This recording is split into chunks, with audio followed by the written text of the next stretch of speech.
ಕರಿಮಣಿ ಮಾಲೀಕ ಯಾರು? ಕರಿಮಣಿ ಮಾಲೀಕ ಯಾರು ಅಂತೇಳಿ ಪ್ರಶ್ನೆಯನ್ನ ಮಾಡಿದರು. ಇದು ನನ್ನ ಪ್ರಕಾರ, ಬಹುತೇಕ ಸದಸ್ಯರ ಪ್ರಕಾರ ಅಭಿರುಚಿ ಹೀನ ಮಾತುಗಳು ಅಂತೇಳಿ ನಾನು ಅನ್ಕೋತೀನಿ.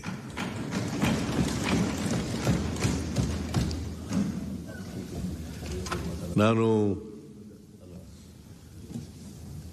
ವಿರೋಧ ಪಕ್ಷದ ನಾಯಕರಾದಂಥ ಮಾನ್ಯ ಅಶೋಕ್ ಮತ್ತು ಹಿರಿಯ ಸದಸ್ಯರಾದಂಥ ಸುನಿಲ್ ಕುಮಾರ್ ಅವರಿಂದ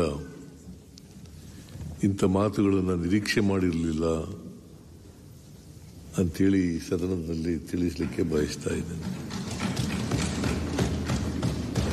ಮುಖ್ಯಮಂತ್ರಿಗಳು ಒಂದು ನಿಮಿಷ ಈಲ್ಡಾದ್ರೆ ಈಗ ಪದೇ ಪದೇ ಎದ್ದೇಳಬೇಡಿ. ಅಲ್ಲ, ನಾನು ಮಾತಾಡೋ ಒಂದೇ ಸಾರಿ ಈಲ್ಡ್ ಆಗಿದ್ದದು. ಹೌದಾ? ಸರಿ, ನಾನು ಒಂದೇ ಸಾರಿ ಈಲ್ಡ್ ಆಗಿದ್ದದು. ಸನ್ಮಾನ್ಯ ಅಧ್ಯಕ್ಷರೇ, ಈ ದಿನನಿತ್ಯ ಪತ್ರಿಕೆಗಳಲ್ಲಿ ನಾವೇನು ಹೇಳಿಕೆ ಕೊಡ್ತಾ ಇಲ್ಲ, ನಿಮ್ಮ ಶಾಸಕರೇ ಕೊಡ್ತಾ ಇದ್ದಾರೆ, ಮಂತ್ರಿಗಳೇ ಕೊಡ್ತಾ ಇದ್ದಾರೆ. ಇಡೀ ರಾಜ್ಯದಲ್ಲಿ ಮುಖ್ಯಮಂತ್ರಿಗಳು ಸಿದ್ದರಾಮಯ್ಯನವರಾದ್ಮೇಲೆ ದಿನನಿತ್ಯ ಪತ್ರಿಕೆಯಲ್ಲಿ ವಾರದಲ್ಲಿ ಒಂದು ಸುದ್ದಿ ಇದ್ದೇ ಇರ್ತತೆ. ಮುಖ್ಯಮಂತ್ರಿಗಳ ಬದಲಾವಣೆ, ಅವ್ರ ಮನೆಯಲ್ಲಿ ಡಿನ್ನರ್ ಪಾರ್ಟಿ, ಇವ್ರ ಮನೆಯಲ್ಲಿ ಬ್ರೇಕ್ಫಾಸ್ಟ್ ಪಾರ್ಟಿ, ಡೆಲ್ಲಿಗೆ ಹೋದ್ರು, ಡೆಲ್ಲಿಗೆ ಹೋಗಿ ಏನು ಭೇಟಿ ಮಾಡಿದ್ರು, ಈ ಥರದ ಚರ್ಚೆ 2.5 ವರ್ಷಕ್ಕೆ ಬದಲಾಗ್ತಾರೆ. ಈ ಥರದ್ದೆಲ್ಲ ಚರ್ಚೆ ನಿಮ್ಮ ಪಾರ್ಟಿಯಲ್ಲೇ. ಎಲ್ಲರೂ ಬಹಳಷ್ಟು ಜನ ನಿಮ್ಮನ್ನು ಸಪೋರ್ಟ್ ಮಾಡೋರು ಇದ್ದಾರೆ, ನಿಮ್ಮನ್ನು ವಿರೋಧ ಮಾಡೋರು ಇದ್ದಾರೆ. ನಾನು ಕಳೆದ ಅಧಿವೇಶನದಲ್ಲೂ ಕೇಳಿದ್ದೀನಿ. ನಾನು DK ಶಿವಕುಮಾರ್ ಅವರು ಕೂತಿದ್ರು, ಮುಂದಿನ ಬಡ್ಜೆಟ್ ಸಿದ್ದರಾಮಯ್ಯವ್ರು ಮಂಡಿಸ್ತಾರ ಅಂತ. ಇಲ್ಲ, ಕಾಂಗ್ರೆಸ್ ಅವರು ಮಂಡಿಸ್ತಾರೆ ಅಂತ. ಅಲ್ಲೂ ಕ್ವಶನ್ ಮಾರ್ಕ್ ಇಡ್ತಾರೆ. ಎಲ್ಲ ಕಡೆ ಕ್ವಶನ್ ಮಾರ್ಕ್ಗಳೇ ಜಾಸ್ತಿ ಆಗಿದೆ. ಆ ಕ್ವಶನ್ ಮಾರ್ಕ್ಗಳು ಜಾಸ್ತಿ ಆಗಿರೋದಕ್ಕೆ ನಾವು ಪ್ರಸ್ತಾಪ ಮಾಡಿರೋದು. ಇದು ಅಭಿರುಚಿ ಪ್ರಶ್ನೆ ಅಲ್ಲ, ರಾಜ್ಯದ ಹಿತದೃಷ್ಟಿಯಿಂದ ನಾವು ಮಾತಾಡಿದ್ದು. ರಾಜ್ಯಕ್ಕೆ ಒಬ್ಬ ಹಕ್ಕುದಾರ ಬೇಕು, ರಾಜ್ಯದಲ್ಲಿ ಪರ್ಮನೆಂಟ್ ಮುಖ್ಯಮಂತ್ರಿ ಇರಬೇಕು. ಪರ್ಮನೆಂಟ್ ಮುಖ್ಯಮಂತ್ರಿ ಎಲ್ಲ ಅಧಿಕಾರಿಗಳು ಕೆಲಸ ಮಾಡ್ತಾರೆ, MLA ಕೆಲಸ ಮಾಡ್ತಾರೆ ಅನ್ನೋ ದೃಷ್ಟಿಯಿಂದ ನಾವು ಹೇಳಿದ್ದು. ಸದೇ ಪ್ರಯೋಗ ಮಾಡಿದಿರೋ ಅಭಿರುಚಿ ಏನೇ ಅಲ್ಲ, ಒಂದು ಗಟ್ಟಿಯಾದಂತ ಒಂದು ನಾಯಕತ್ವ ಇರಬೇಕು ಅಂತ ನಿಮ್ಗೆ ಹೇಳಿದಿರಿ. ನೀವು ಬೇಡ ಅಂತ ಹೇಳಿದ್ರೆ ನಮ್ದೇನು ಅಬ್ಜೆಕ್ಷನ್ ಇಲ್ಲ. ಈಗ ಮಾನ್ಯ ಅಧ್ಯಕ್ಷರೇ, ನಾನು ಒಂದ್ಸಾರಿ ಈಲ್ಡ್ ಆಗಿದ್ದೀನಿ. ಪದೇ ಪದೇ ವಿರೋಧ ಪಕ್ಷದವರು ಎದ್ದೇಳಿ ಮಾತಾಡೋದು ಅಗತ್ಯ ಇಲ್ಲ. ಏನಾರ ಇದ್ರೆ ಆಮೇಲೆ ಕ್ಲಾರಿಫಿಕೇಶನ್ ಕೇಳಬೇಕು. ಕ್ಲಾರಿಫಿಕೇಶನ್ ಕೇಳುವಾಗ ಉತ್ತರ ಕೊಡ್ತೀನಿ. ನಾನು ದಯಮಾಡಿ ಎಲ್ಲ ಮಾನ್ಯ ವಿರೋಧ ಪಕ್ಷದ ಸದಸ್ಯರಲ್ಲಿ ಮನವಿಯನ್ನು ಮಾಡಲಿಕ್ಕೆ ಬಯಸ್ತೇನೆ. ನಾವು ಪ್ರಜಾಪ್ರಭುತ್ವದ ವ್ಯವಸ್ಥೆಯಲ್ಲಿ ಇರ್ತಕ್ಕಂಥದ್ದು. ಈಗ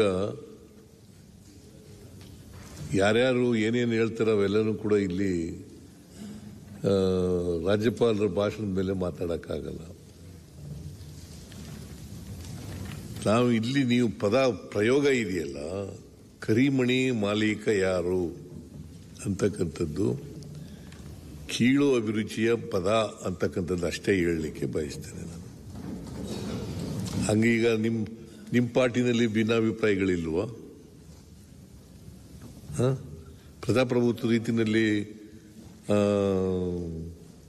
ಇವರು ಯಾರು, ಯತ್ನಾಳ್ ಅವರು ಮತ್ತೆ ವಿಜೇಂದ್ರ ಅವರು ಏನೆಲ್ಲ ಮಾತಾಡ್ತಾರೆ ಅನ್ನೋದು ನಿಮಗೆ ಗೊತ್ತಿದೆಯಲ್ವಾ? ಸರ್, ಅದರಿಂದ ಕೂತ್ಕೊಳ್ರಿ, ಇದರಿಂದ ಏನು ಎಫೆಕ್ಟ್ ಆಗಲ್ಲ. ಕೂತ್ಕೊಳ್ಳಿ, ಇದರಿಂದ ಏನು ತೊಂದರೆ ಆಗಲ್ಲ. ಯಾರೋ ಒಬ್ರು ಹೇಳಿದ ತಕ್ಷಣನೇ ಅಭಿಪ್ರಾಯ ಹೇಳಿದ ತಕ್ಷಣ ಅವ್ರ ಅಭಿಪ್ರಾಯ ಹೇಳಿರ್ತಾರೆ. ನಿಮ್ಮಲ್ಲಿ ಎಷ್ಟು ಭಿನ್ನಾಭಿಪ್ರಾಯಗಳು ಯಾವ ಮಟ್ಟಕ್ಕೆ ಹೋಗಿದೆ ಅದನ್ನೆಲ್ಲ ನಾನು ಪ್ರಸ್ತಾಪ ಮಾಡಕ್ ಹೋಗಲ್ಲ ನಾನು, ಮತ್ತೆ ಅಗತ್ಯನೂ ಕೂಡ ಇಲ್ಲ.